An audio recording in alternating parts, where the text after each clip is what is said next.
En un sistema de radiocomunicaciones donde tenemos antenas transmitiendo y recibiendo, un parámetro muy importante a establecer es la relación de potencias entre la recepción y la transmisión. Es decir, de la potencia que pongo en el transmisor, cuánta me llega al receptor. Y esto se hace mediante un balance de potencias o un balance del enlace.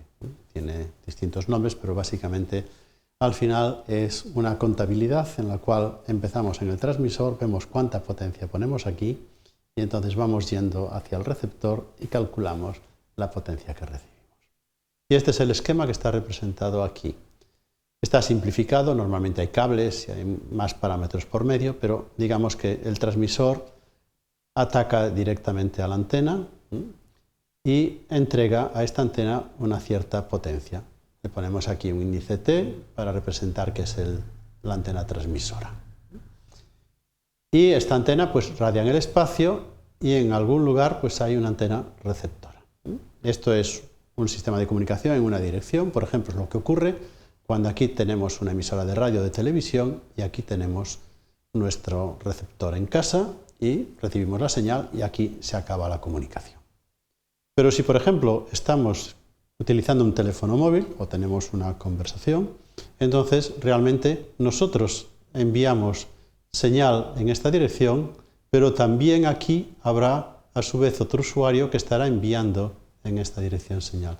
Por lo tanto, normalmente en sistemas de comunicaciones hay flujos en las dos direcciones y tienen que analizarse. Pero desde el punto de vista del comportamiento del enlace, da lo mismo ir en un sentido que en el opuesto. Todo es simétrico, todo es bilateral. Por lo tanto, vamos a ir solo en una dirección, vamos de un transmisor a un receptor. La antena que tenemos aquí va a enviar, dependiendo de la aplicación, la potencia al espacio de una determinada manera. Si es un sistema de un radioenlace, pues va a intentar concentrar como un faro toda la potencia en esa dirección. Si es una torre que está difundiendo pues, un programa de televisión o de radio, lo va a intentar hacer de una manera uniforme en toda su zona de cobertura. Por lo tanto, la ganancia está muy fijada por el tipo de servicio y también por la frecuencia y las características técnicas para el diseño de esa antena. Hay una gran familia de tipologías de antenas y cada una es más adecuada o menos para ciertas aplicaciones. A una cierta distancia R, que va a ser en general grande, tenemos una antena receptora que va a captar la potencia que llega. Esta es la densidad de potencia que llega a la antena y este es el campo eléctrico. También habrá un campo magnético, pero está directamente ligado con él. Por lo tanto, los parámetros aquí que podemos manejar son campo eléctrico y densidad de potencia. Nosotros vamos a utilizar sobre todo la densidad de potencia.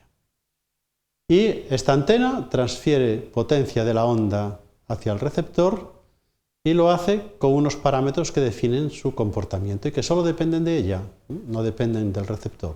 Estos son, por un lado, el área efectiva, que se relaciona con la potencia que transfiere, la longitud efectiva, que se relaciona con el campo eléctrico para dar la tensión que hace aparecer en bornes del receptor, o bien la ganancia de la antena, que es la ganancia que esta antena tendría si estuviera radiando hacia el espacio.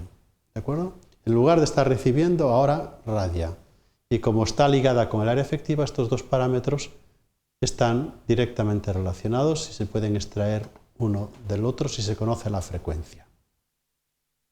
Bien, aquí están listados los parámetros y lo más relevante para lo que vamos a hacer ahora es la potencia que tenemos en el transmisor, que está definida como la potencia que acepta la antena transmisora, es decir, la antena recibe una potencia del transmisor, la envía al espacio y tenemos la antena receptora en la cual lo que vamos a calcular es la potencia disponible o la potencia que está incidente sobre este receptor. Por lo tanto, el balance de potencia lo vamos a establecer entre la potencia recibida y la potencia transmitida y lo vamos a hacer a través de una ecuación que se conoce como la ecuación de transmisión, que es el balance de esas potencias.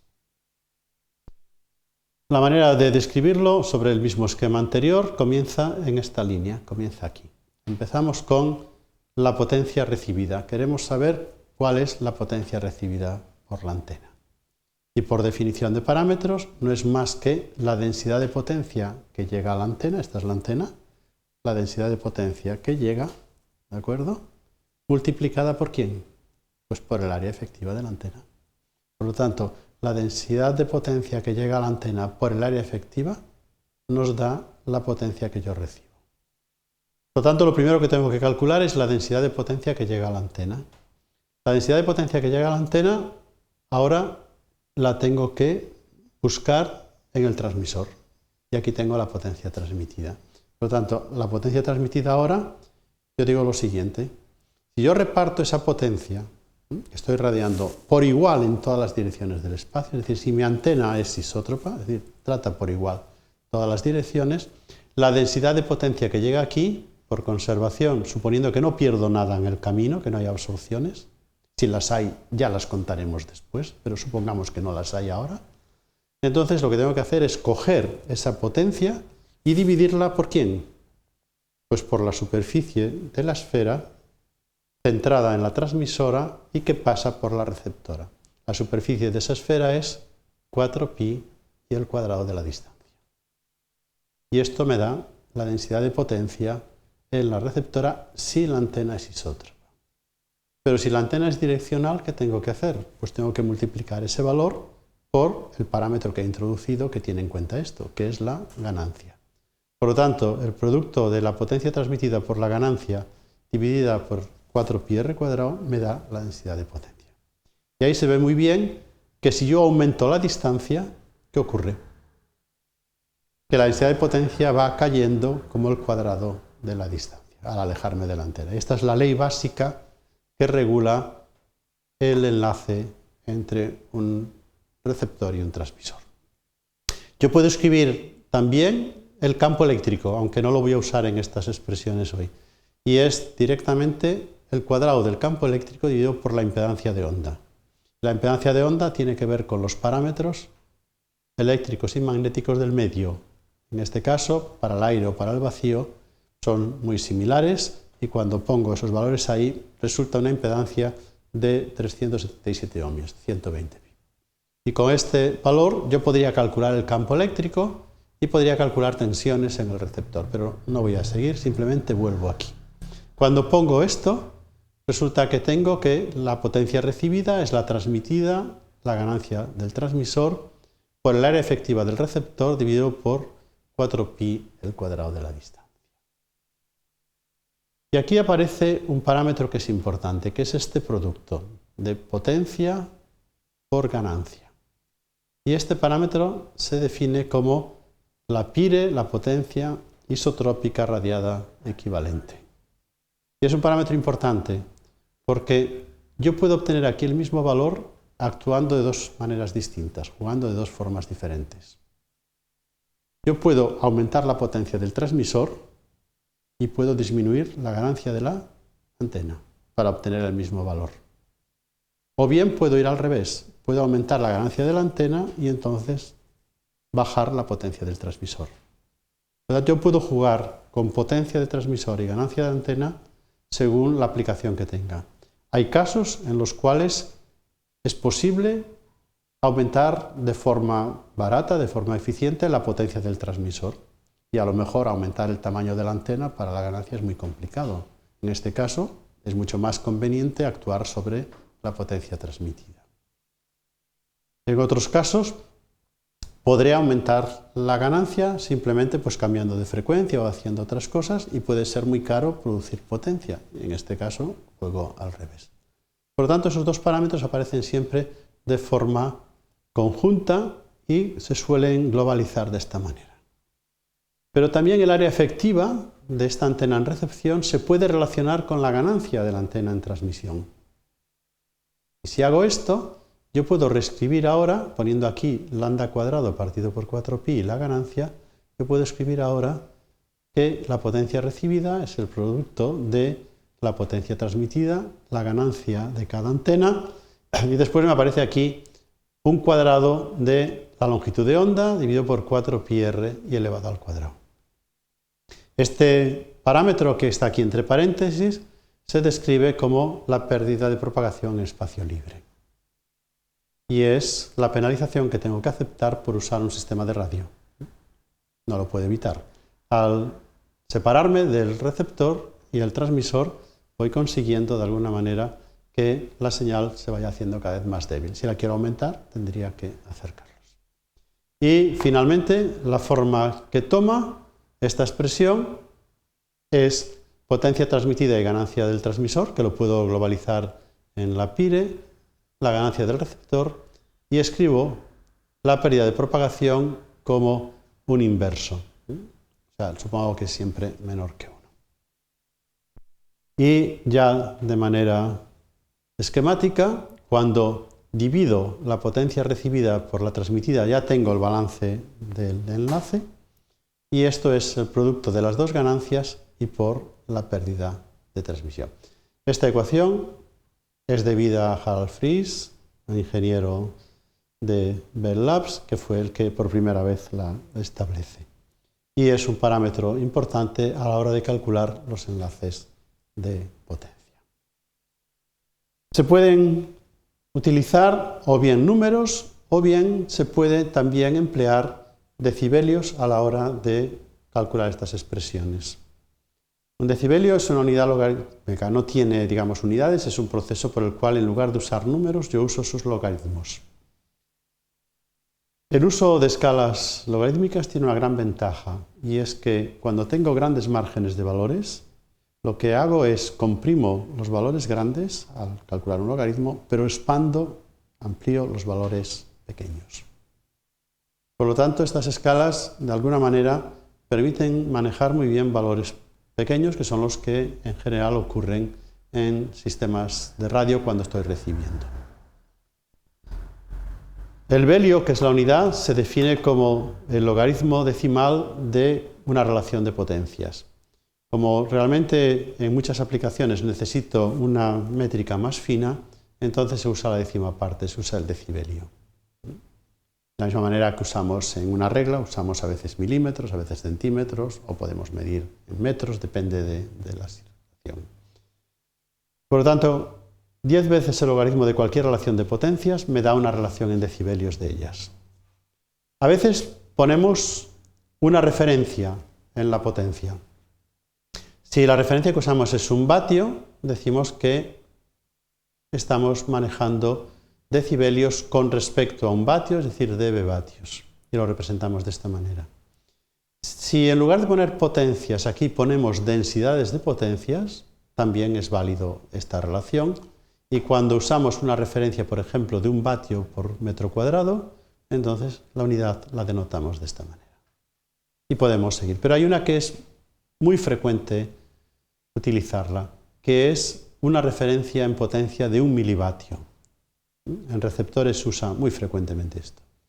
Entonces la unidad aquí se suele escribir como un dBm, simplemente la m de milivatio.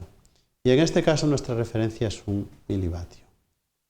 El pasar de unas a otras es simple. Si yo conozco la potencia en vatios, simplemente la de milivatios es multiplicarla por 1000, lo cual quiere decir que en decibelios es sumarle 30. También podría usar microvatios, otras unidades. Pero a veces también se utiliza esta escala logarítmica aplicándola a tensiones y corrientes o bien a campos eléctricos y campos magnéticos. Y en este caso, como la potencia, por ejemplo, es el cuadrado de las corrientes o el cuadrado de las tensiones, la relación de potencias, entonces cuando hago esto, el cuadrado pasa a multiplicar por 20 la relación de tensiones, corrientes o campos eléctricos o magnéticos. Y este es el cuidado que hay que tener cuando se están manejando, en lugar de potencias, voltajes, corrientes o campos. Si usamos una referencia aquí, para el campo o para la tensión, aquí está simplemente para el campo eléctrico escrito, pero para la tensión, si uso una referencia de 1 voltio, pues entonces hablaré de dB voltios. Una referencia bastante frecuente en radiodifusión es usar una referencia de 1 microvoltio. Y cuando quiero pasar, por ejemplo, de voltios a microvoltios o de voltios a milivoltios, como aquí hay un cuadrado, ahora tengo que sumar 60 o 120 decibelios. Por lo tanto, el cambio se hace de la misma manera, pero siempre con la relación. Si yo escribo ahora la ecuación de transmisión o el enlace, pues se simplifica bastante si lo hago en escalas logarítmicas. ¿Por qué? Porque realmente imaginemos que aquí tengo el producto de dos potencias dividido por otro. En el fondo aquí tengo una potencia por un rendimiento multiplicado. Cuando tomo los logaritmos, las multiplicaciones se convierten en sumas y las divisiones se convierten en restas. Y por lo tanto ya lo escribo de esta manera. Hoy en día es fácil de manejar expresiones con ordenadores, con calculadoras, pero en los viejos tiempos era bastante más difícil y desde el punto de vista de ingeniería, actuar sobre sumas y restas cuando modifico un parámetro es relativamente mucho más simple que actuar sobre una expresión completa que implica multiplicaciones y divisiones. Por lo tanto, este ha sido y sigue siendo un método muy empleado. Si yo escribo, por ejemplo, la relación de potencias en decibelios, ahora lo convierto en la suma de las ganancias y le tengo que restar las pérdidas. Resto pérdidas porque las pérdidas per se siempre las asigno como positivas. Esto es típico.